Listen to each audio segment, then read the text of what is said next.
എൻ്റെ പ്രിയപ്പെട്ട കുഞ്ഞുങ്ങളെ, തിന്മയുടെ ശക്തമായ സൈന്യത്തിനെതിരെ കർത്താവിൻ്റെ മാലാഖമാർ നിങ്ങളെ സഹായിക്കും. എൻ്റെ വിമലമായ ഉടയാട ഭൂമി മുഴുവൻ ഞാൻ വിരിക്കും. ഉദ്ധിതനായ എൻ്റെ പുത്രൻ കൂടുതൽ മഹത്വീകരിക്കപ്പെടാനുള്ള സമയം ആഗതമായിരിക്കുന്നു. സ്നേഹമെന്ന സ്വർഗീയ നിയമം നിങ്ങൾ പാലിക്കുവിൻ. കൂദാശ ജീവിതവും അനുതാപവും വഴി തിരുസഭയോട് ചേർന്ന് നിൽക്കുവിൻ. മരിയൻ അപ്പരീഷൻസ്.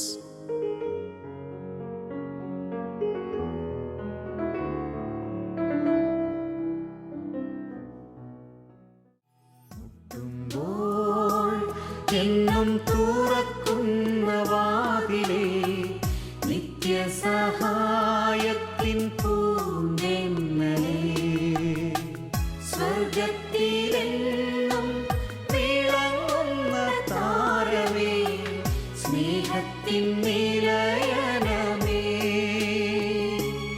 അമ്മേ ത്യാഗത്തിൻ നിറകൂടമേ, പരലോകരാജ്ഞിയാമെന്നമ്മേ, എന്നും മാതൃസ്നേഹത്തിൻ്റെ മാതൃകയേ, ഉഷകാലേ നിന്നും താരകമേ, നിന്നെ സാദരം ഞങ്ങൾ വാഴ്ത്തുന്നു, നിന്നെ സാദരം ഞങ്ങൾ വാഴ്ത്തുന്നു.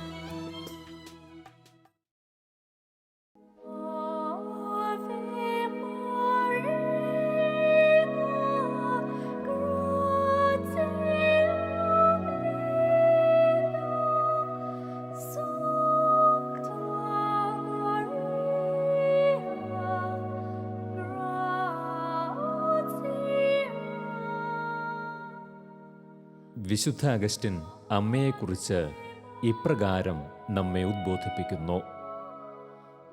ദൈവം മനുഷ്യനായി പിറക്കുവാൻ അവലംബിച്ച മാർഗം മറിയത്തിലൂടെയാകുന്നു. അതുപോലെ നാമും ഈശോയെ അറിയുവാൻ സ്വീകരിക്കേണ്ട മാർഗം ആ മറിയം തന്നെയാകുന്നു. അതുകൊണ്ടുതന്നെ 11-ാം പിയൂസ് പാപ്പ ഒരിക്കൽ ജപമാല കൈകളിലേന്തി വത്തിക്കാനിൽ വച്ച് ഇപ്രകാരം പറഞ്ഞു: കണ്ടാലും വത്തിക്കാനിലെ ഏറ്റവും വലിയ സമ്പത്ത്. മറിയത്തിൻ്റെ മഹത്വം പ്രഘോഷിക്കുന്നതിൽ തിരുസഭയിതാ കൂടുതൽ ഉത്സാഹിക്കുന്നു.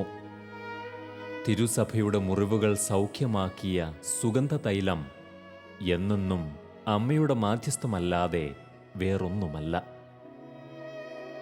ഈ കാലഘട്ടത്തിലെ ലോകത്തിൻ്റെ പാപങ്ങളെ പ്രതിയുള്ള സ്വർഗത്തിൻ്റെ ദുഃഖം അമ്മ ഇതാ ഹൃദയത്തിൽ ഏറ്റെടുത്തിരിക്കുന്നു. ആ കണ്ണുനീരുകൊണ്ടുള്ള അമ്മയുടെ ബലിയർപ്പണം യുഗാന്ത്യം വരെ തുടരുന്നു. മനുഷ്യമക്കൾ തൻ്റെ പുത്രനെ തിരിച്ചറിയാതെ തിന്മയുടെ പിടിയിൽ അമരുന്നതിനെ ഓർത്ത് അമ്മ ഇതാ കണ്ണുനീർ രക്തത്തുള്ളികളാക്കി ഒഴുക്കുന്നു. അമ്മയുടെ ഈ മാനസാന്തര സന്ദേശം പുതിയൊരു ദിശാബോധം തന്നെ മനുഷ്യമക്കൾക്ക് നൽകുന്നു. മനുഷ്യമക്കൾ വിശുദ്ധരായി ജീവിക്കുക എന്ന സ്വർഗീയ സന്ദേശം അമ്മയുടെ സന്ദേശങ്ങളിൽ മുഴുവൻ നിറഞ്ഞു നിൽക്കുന്നു.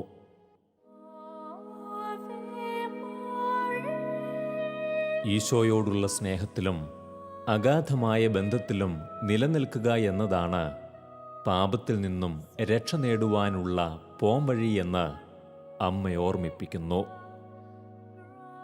ഈശോയോടുള്ള സ്നേഹബന്ധം മുറിഞ്ഞു പോകുന്ന മക്കൾ സ്വമേധയാ പാപത്തിൽ നിബദിക്കുമെന്നത് അമ്മ ഓർമ്മിപ്പിക്കുന്നു. കൃപാവരത്തിൻ്റെ അനശ്വര വസ്ത്രങ്ങളാകുന്ന കൂദാശകളെ അതുകൊണ്ട് തന്നെ അമ്മ തിരുസഭയിൽ വലിയ പ്രാധാന്യത്തോടെ പ്രഘോഷിക്കുന്നു. ദിവ്യകാരുണ്യഭക്തിയിൽ വളരുന്ന മക്കൾ അതിനാൽ തന്നെ സ്വർഗീയ സ്നേഹം നുകരുമെന്ന് മാതാവ് ഓർമ്മപ്പെടുത്തുന്നു. തൻ്റെ പുത്രൻ്റെ ദിവ്യകാരുണ്യ സ്നേഹത്തിൻ്റെ മഹത്വം പ്രഘോഷിക്കുന്ന സ്വർഗീയ സ്വരമായി അമ്മ ലോകമെങ്ങും വ്യാപരിക്കുന്നു. ബോസ്നിയയിലെ മെഡ്ജുഗോറിയയിലെ അമ്മയുടെ സന്ദേശം ആ തിരുസ്നേഹം പ്രഘോഷിക്കുന്ന സ്വരമായിരുന്നു.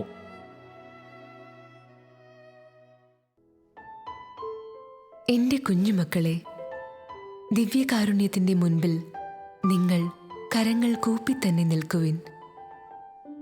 ആദ്യമായി ഈശോയെ സ്വീകരിച്ച അതേ ഓർമ്മകളുമായി എപ്പോഴും ദിവ്യകാരുണ്യം സ്വീകരിക്കാൻ ഭക്തിയോടെ വരുവിൻ. അപ്പോൾ സ്നേഹമായി നിങ്ങളിൽ നിറയുന്ന ഈശോയോട് സംസാരിക്കുവാൻ നിങ്ങൾ മറന്നു പോകരുത്. ആ സംഭാഷണം എന്റെ പുത്രൻ ഏറെ ആഗ്രഹിക്കുന്നുവെന്ന് എനിക്കറിയാം.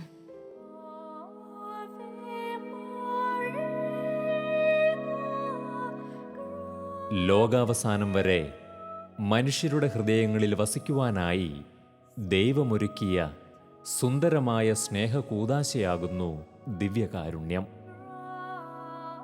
സ്വർഗത്തിലെ മാലാഖമാർക്കു പോലും നൽകാത്ത ഈ സുന്ദരമായ അപ്പം ഇതാ ദൈവം തൻ്റെ മനുഷ്യമക്കൾക്ക് നൽകുന്നു. അവൻ്റെ ജീവന്റെ ജീവനായി, ശരീരത്തിൽ അലിഞ്ഞുചേരുന്ന രൂപമായി, ഹൃദയത്തിൽ അലിഞ്ഞുചേരുന്ന സ്നേഹത്തിൻ്റെ രൂപമായി, ഒരു ഗോതമ്പപ്പത്തിൻ്റെ രൂപത്തിൽ സ്വർഗത്തിൻ്റെ മുഴുവൻ സ്നേഹവും അതിൽ ദൈവം ഉൾക്കൊള്ളിക്കുന്നു. സെഹിയോൻ ഊട്ടുശാലയിൽ വച്ച് അന്ത്യ അത്താഴം മുറിച്ച് ശിഷ്യർക്ക് നൽകിക്കൊണ്ട് ദൈവപുത്രൻ ഒരുക്കിയ ഈ സുന്ദരമായ കൂദാശ അതുകൊണ്ട് തന്നെ മനുഷ്യമക്കളുടെ നിത്യരക്ഷയാകുന്നു. ദിവ്യകാരുണ്യം വിശുദ്ധിയോടെ സ്വീകരിക്കുക എന്ന പുത്രന്റെ ആഹ്വാനം മനുഷ്യമക്കൾക്കുള്ള എന്നേക്കുമായുള്ള വിശുദ്ധിയുടെ ആഹ്വാനമാകുന്നു. മനുഷ്യമക്കളെ ഈ ദിവ്യകാരുണ്യത്തോട് ചേർത്തു നിർത്തുക എന്ന ദൗത്യമാണ് ആ ദിവ്യകാരുണ്യത്തിൻ്റെ മാതാവ് ഈ യുഗാന്ത്യകാലത്ത് ഏറ്റെടുത്തിരിക്കുന്നത്. അതുകൊണ്ട് തന്നെ തൻ്റെ പുത്രൻ്റെ സക്രാരി ഉൾക്കൊള്ളുന്ന ബലിപീഠത്തിൻ്റെ കൂടാരങ്ങളെല്ലാം അമ്മയ്ക്ക് ആ നസ്രത്തിലെ ഭവനമാകുന്നു. ലോകമെങ്ങുമുള്ള സക്രാരികളിൽ വസിക്കുന്ന തൻ്റെ പുത്രൻ്റെ സാന്നിധ്യത്തെ അമ്മ ഇതാ ആ മാതൃവാത്സല്യത്താൽ പൊതിയുന്നു. ആ അപ്പം നുകരുന്ന മക്കളെയെല്ലാം അമ്മ ഇതാ അമ്മയുടെ വിശുദ്ധമായ മേലങ്കിയാൽ ചേർത്തു പിടിക്കുന്നു.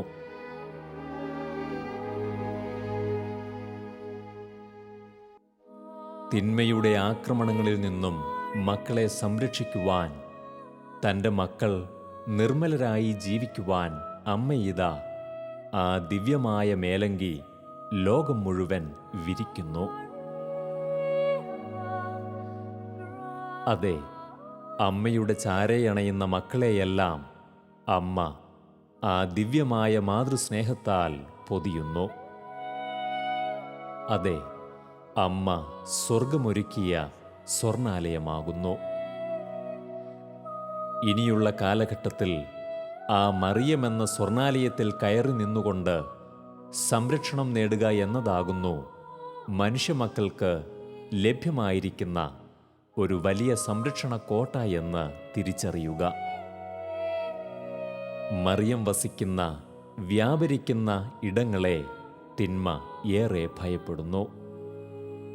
കാരണം അമ്മ മാലാഖമാരുടെ രാജ്ഞിയും സ്വർഗത്തിൻ്റെ വാതിലുമാകുന്നു. അതുകൊണ്ടുതന്നെ പിശാചിൻ്റെ ഏറ്റവും വലിയ ശത്രു ആ അമ്മയാകുന്നു. മറിയമെന്ന നാമത്തെ അവൻ ഏറെ ഭയക്കുന്നു. പുത്രന്റെ കുരിശിലെ വിജയം കണ്ടുനിന്ന മറിയത്തെ അവൻ ഈ കാലഘട്ടത്തിൽ ഏറെ അവഹേളിക്കുവാൻ ശ്രമിക്കുന്നു. മരിയഭക്തി അനാവശ്യമെന്ന് പ്രചരിപ്പിക്കുന്നു. മരിയഭക്തിയിൽ മുന്നേറിയ തിരുസഭയിലെ പ്രദേശങ്ങളെല്ലാം വലിയ വിശ്വാസക്കരുത്ത് നിലനിർത്തുന്നു എന്നത് നാം ഏറെ ശ്രദ്ധിക്കേണ്ട വസ്തുതയാകുന്നു. കേരള സഭയുടെ മരിയഭക്തിയും ജപമാല ഭക്തിയും കാരണമാണ് ഇത്രയേറെ ദൈവവിളികളും സുവിശേഷ മുന്നേറ്റങ്ങളും എന്നത് ഏറെ വ്യക്തം. മറിയമേറ്റെടുക്കുന്ന വിശ്വാസ സമൂഹങ്ങൾ അതിനാൽ തന്നെ ഏറെ കരുത്തു നേടുന്നു എന്ന് ഇതിൽ നിന്നും നമുക്ക് ദൃശ്യമാകുന്നു.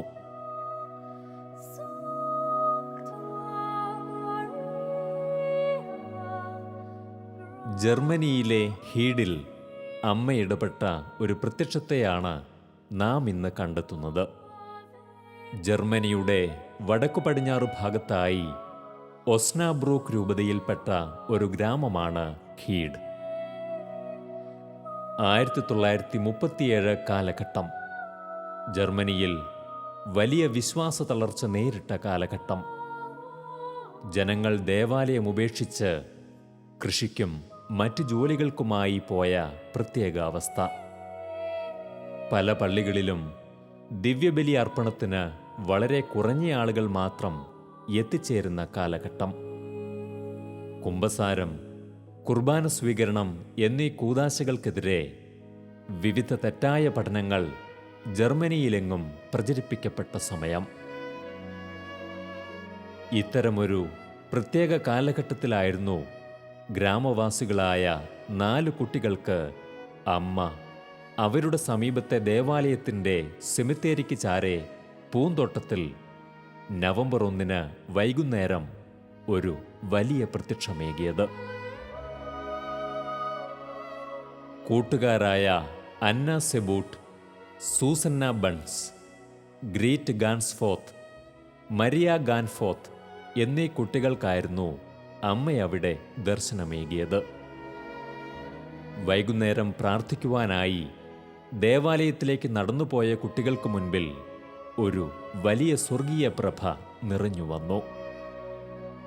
ഭൂമിയിൽ നിന്ന് 1 മീറ്റർ ഉയരത്തിൽ രത്നങ്ങൾ പതിക്കാത്ത കിരീടവും ധരിച്ച് ഉണ്ണിയെ കരങ്ങളിൽ വഹിച്ചായിരുന്നു അമ്മ ആ ദിവ്യപ്രഭയിൽ കാണപ്പെട്ടത്.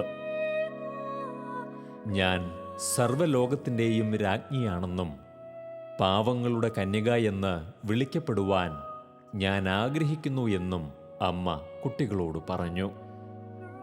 നിരന്തരം ജപമാല ചൊല്ലണമെന്നും ദൈവപുത്രനെ നിരന്തരം ആരാധിക്കണമെന്നും രോഗികൾ തൻ്റെ പക്കൽ നല്ല ആത്മീയ ഒരുക്കത്തോടെ എത്തണമെന്നും അമ്മ അറിയിച്ചു. വിശുദ്ധിയിൽ ജീവിക്കുക എന്നത് മാത്രമാകുന്നു രക്ഷയ്ക്കുള്ള വഴിയെന്ന് മനുഷ്യർ മനസ്സിലാക്കണമെന്നും അമ്മ കുട്ടികളോട് പറഞ്ഞു. ഇത്രയും സന്ദേശങ്ങൾ പറഞ്ഞ ശേഷം അമ്മ പതുക്കെ മടങ്ങി. പിന്നീട് 13 ദിവസം തുടർച്ചയായി അമ്മ വൈകുന്നേരം ഇവിടെ കുട്ടികൾക്ക് മുൻപിൽ ഈ ദിവ്യ സാന്നിധ്യമേകി. വിശ്വാസികൾ ഈ വിവരമറിയുകയും കുട്ടികളോടൊപ്പം ഇവിടെ എത്തി ഇത് സത്യമാണെന്ന് കണ്ടെത്തുകയും ചെയ്തു. ദിവ്യപ്രഭയിൽ അമ്മയെ ദർശിക്കുവാൻ മറ്റുള്ളവർക്ക് കഴിഞ്ഞില്ല. എന്നാൽ കുട്ടികൾ ഈ പ്രഭയിൽ അമ്മയെ ഏറെ നേരം ദർശിച്ചിരുന്നു.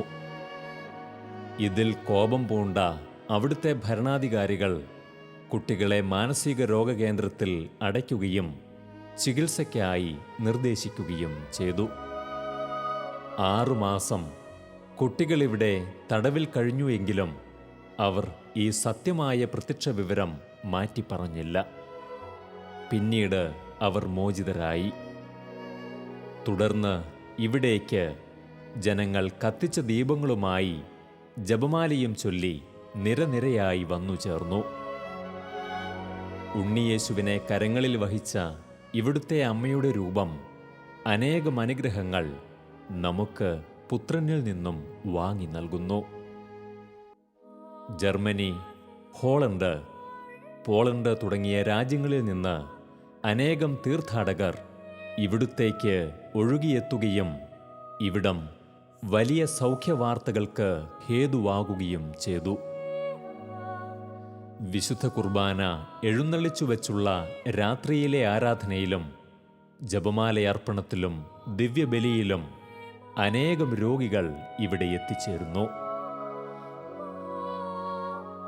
1943 ഫെബ്രുവരി 5 ഹീഡിലെ അത്ഭുതങ്ങളെക്കുറിച്ച് ഒസ്നാബ്രൂക്ക് രൂപതാധ്യക്ഷൻ റോമിലേക്ക് എഴുതുകയും പിന്നീട് റോം ഇതിനെ വിവിധ പഠനങ്ങളിലൂടെ വിശ്വാസികളുടെ പൊതുവണക്കത്തിന് നൽകി ബഹുമാനിക്കുകയും ചെയ്തു.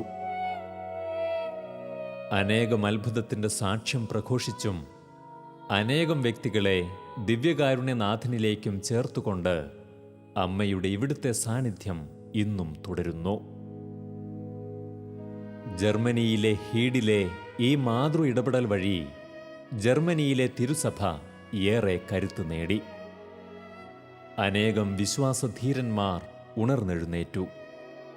മരിയഭക്തി ഏറെ പ്രഘോഷിക്കപ്പെട്ടു. ആളുകൾ ദേവാലയത്തിലേക്ക് തിരിച്ചെത്തി കൂദാശ ജീവിതം ശീലിച്ചുകൊണ്ട് അവർ വിശുദ്ധിയിൽ ജീവിക്കുവാൻ ആരംഭിച്ചു. ദിവ്യകാരുണ്യത്തിൻ്റെ സന്നിധിയിലേക്ക് ജനകോടികളെ അമ്മയിത ചേർത്തു നിർത്തുന്നു. സക്രാരികളെ അമ്മയിത ഉജ്ജ്വലമാക്കുന്നു. പുത്രൻ മഹത്വപ്പെടേണ്ട ഇടങ്ങളെ അമ്മയിത തൻ്റെ മാതൃസ്നേഹം നൽകി പുണരുന്നു. വിശ്വാസത്തിൽ തളരുന്ന സമൂഹങ്ങളെ അമ്മ ഈ കാലഘട്ടത്തിൽ ഏറ്റെടുക്കുന്നു. തൻ്റെ പുത്രനിലൂടെ മാത്രമേ രക്ഷയുള്ളൂ എന്ന് അമ്മ പ്രഘോഷിക്കുന്നു. ആരെ വിഴുങ്ങേണ്ടു എന്ന് അലറി വിളിച്ച് തിന്മയിത പാഞ്ഞടുക്കുന്നു. മനുഷ്യമക്കളെ അവൻ നശിപ്പിക്കുന്നു. യേശുവിനെ പ്രഘോഷിക്കുന്ന നാവുകളെ അവൻ നോട്ടമിടുന്നു. ഇനിയുള്ള കാലം ഏറെ കലുഷിതമാകുന്നു. മാനസാന്തരം പ്രഘോഷിക്കപ്പെടുന്നു എങ്കിലും വ്യക്തിപരമായി വിശുദ്ധിയിൽ വളരുവാൻ ആരും തയ്യാറാവുന്നില്ല. മനുഷ്യർ ക്ഷമയെക്കുറിച്ച് സംസാരിക്കുന്നു എങ്കിലും ക്ഷമിക്കുവാൻ ശ്രമിക്കുന്നില്ല. പരിശുദ്ധാത്മാവിൻ്റെ കൃപയെക്കുറിച്ച് പഠിക്കുന്നു എങ്കിലും കൃപയിൽ വളരുവാൻ ആരും തന്നെ ശ്രദ്ധിക്കുന്നില്ല. കൂദാശ ജീവിതം വെറും ആചരണം മാത്രമായി മനുഷ്യർ ക്രമീകരിക്കുന്നു. തിരുസഭയുടെ പരിശുദ്ധമായ കൂദാശകളെ വേണ്ട ഗൗരവത്തോടെ ഹൃദയത്തിൽ ഏറ്റെടുക്കുവാൻ മനുഷ്യർ ഇന്നും മടി കാണിക്കുന്നു.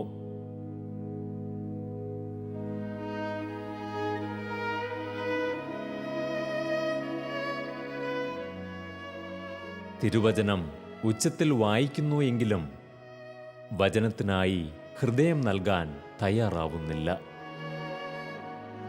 വിശുദ്ധിയോടെ ബലിപീഠത്തിന് ചാരെ വ്യാപരിക്കുവാൻ അമ്മ നമ്മെ ഒരുക്കുന്നു. സ്വർഗീയമായ എളിമയും ക്ഷമയും വിശുദ്ധിയും അമ്മ നമ്മെ പരിശീലിപ്പിക്കുന്നു. തൻ്റെ പുത്രൻ്റെ സവിധെ ചേർക്കുന്ന ശക്തിയായി അമ്മ ഇവിടെ ഇടപെടുന്നു. കണ്ണീരുവറ്റാത്ത ജീവിതങ്ങളെ അമ്മ തൻ്റെ മാതൃസ്നേഹം നൽകി പുണരുന്നു. ആ സ്നേഹം നുകരുന്ന മക്കളിതാ അമ്മയെ വഹിച്ചുകൊണ്ട് ബലിപീഠത്തിലേക്ക് നടന്നെടുക്കുന്നു. പിന്നീടവർ ദിവ്യകാരുണ്യത്തിലേക്ക് ചേർക്കപ്പെടുന്നു. ഒരു കാര്യം ഇവിടെ വ്യക്തമാകുന്നു. മാതൃഭക്തി എന്നത് ദിവ്യകാരുണ്യഭക്തിയുടെ മുന്നൊരുക്കമാകുന്നു. അമ്മയെന്നത് ദിവ്യകാരുണ്യത്തോട് മനുഷ്യമക്കളെ ചേർക്കുന്ന സ്വർഗത്തിൻ്റെ വലിയ പദ്ധതിയാകുന്നു.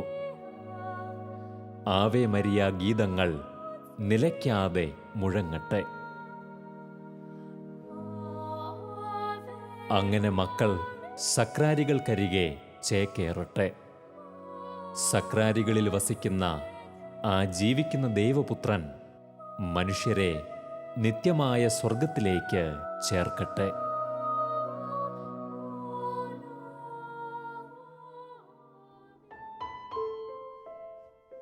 എന്റെ കുഞ്ഞുമക്കളെ, സഹനങ്ങളിൽ തളരാതിരിക്കുവിൻ.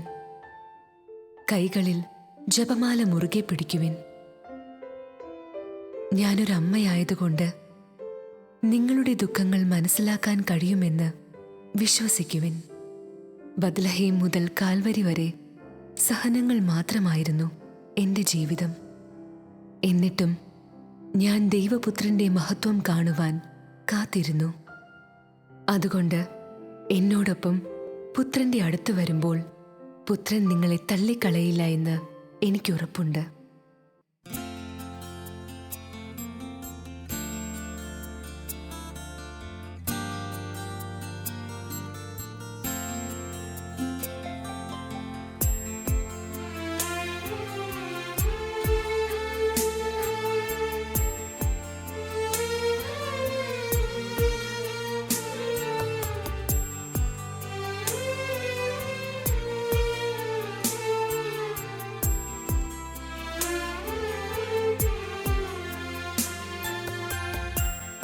ദൈവത്തിൻ്റെ കൽപ്പനകൾ മക്കളെ മറന്നിടല്ലേ, മാനസാന്തരപ്പെടുവിൻ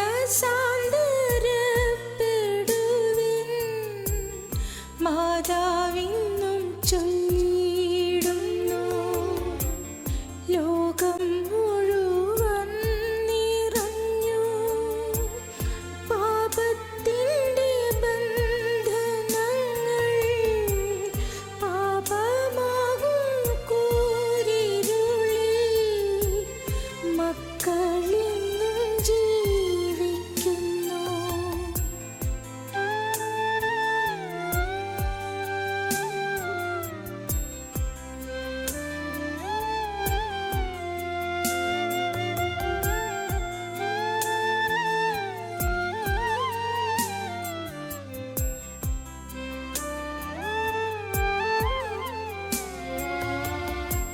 സ്നേഹത്തിൻ്റെ കൂട്ടായ്മയാം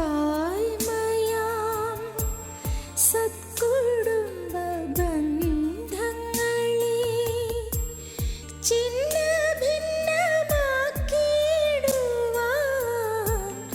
ദുഷ്ടാരൂപി വന്നിടുന്നു. മുട്ടുകുത്തി കൈകൾ കൂപ്പി കൊണ്ട് നിങ്ങൾ ചൊല്ലിടുവിൻ, ഈ കുടുംബ പ്രാർത്ഥനയാൽ ശക്തി നിങ്ങൾ നേടിടുവിൻ. നാശമേറും പാപച്ചത്തിൽ മക്കളിനി താഴരുതേ, രക്ഷ തന്ന യേശുവിനെ വീണ്ടും നിങ്ങൾ ക്രൂശിക്കല്ലേ.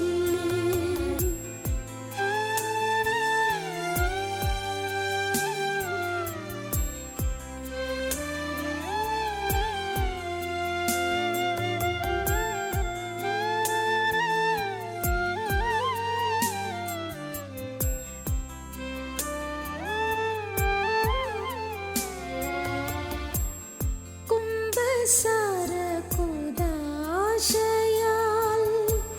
ശുദ്ധി നിങ്ങൾ നേടിടുവിൻ. പരിശുദ്ധ കുർബാനയെ ഭക്തിയോടെ ഉൾക്കൊള്ളുവിൻ.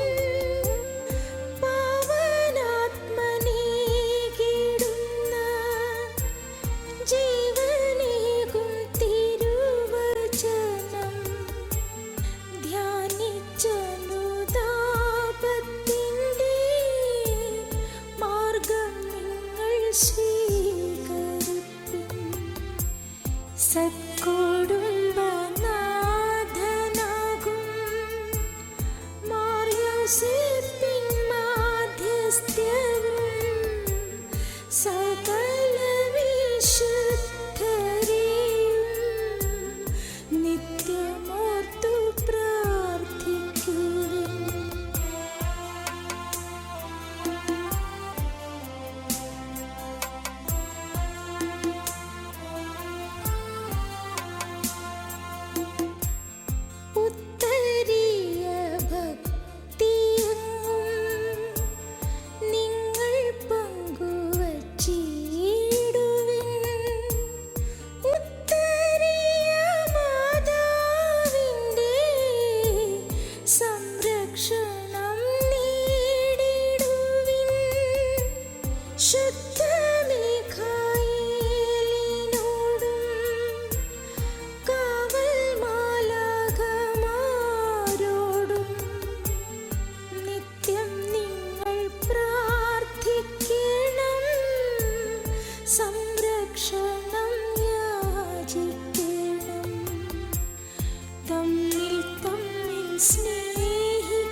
സങ്കേതം